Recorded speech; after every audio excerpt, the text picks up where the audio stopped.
Now, as a nation, you know, we enjoy one of the world's highest standards of living for one reason only, and that's the resources that we export to the world.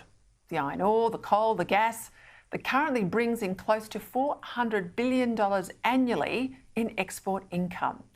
Yet increasingly, we're told this is wrecking the planet, especially the coal and gas exports that other countries use to keep their lights on and their industries going, but which more and more we're not allowed to use here in Australia. But as activism has taken hold in Canberra and in our courts, it's becoming harder and harder to extract the resources the world needs and to create the income that our budget needs, mostly by piling on extra environmental rules. But for projects that have passed every environmental hurdle, there are now a whole lot of Indigenous hurdles that can be used to then trip them up.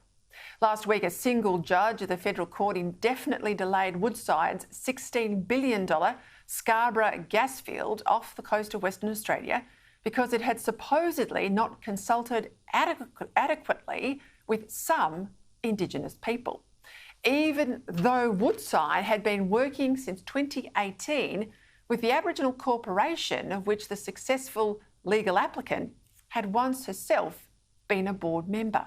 Now, she claimed that seismic testing hundreds of kilometres off the coast would violate what she calls whale songlines. What is going on here? What is happening? We've got animals, plants that are telling us there's a major issue going. Animals are telling us there's a problem. This is huge.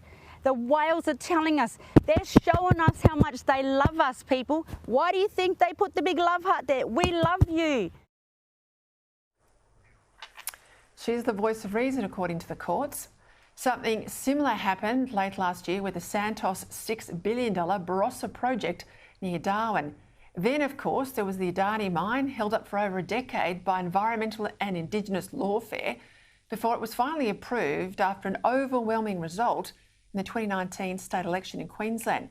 Now, the case against the Scarborough development was brought by an Aboriginal woman, you saw her there, who was represented by solicitors at the Environmental Defender's Office, a government-funded green lobby that specialises in stopping the resource projects vital for Australia. Now, the energy industry is warning that projects worth many tens of billions of dollars are now at risk, with more than 40 major environmental approvals currently in limbo.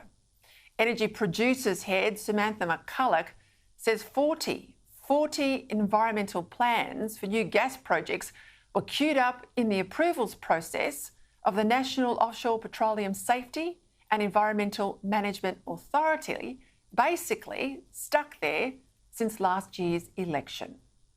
When the regulator grants an approval, that's meaningful and that investment can occur. So, I mean, Australians wouldn't tolerate a situation where, you know, you're given approval, say, to build a house and you're midway through construction and suddenly that approval is withdrawn. That's the situation we're facing in the offshore investment environment at the moment.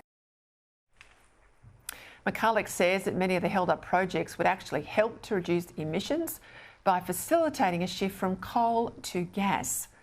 But none of this makes any difference to the activist intent on stopping all use of fossil fuels. Now, honestly, what serious country allows projects vital to our economic future and our long-term national security to be jeopardised like this?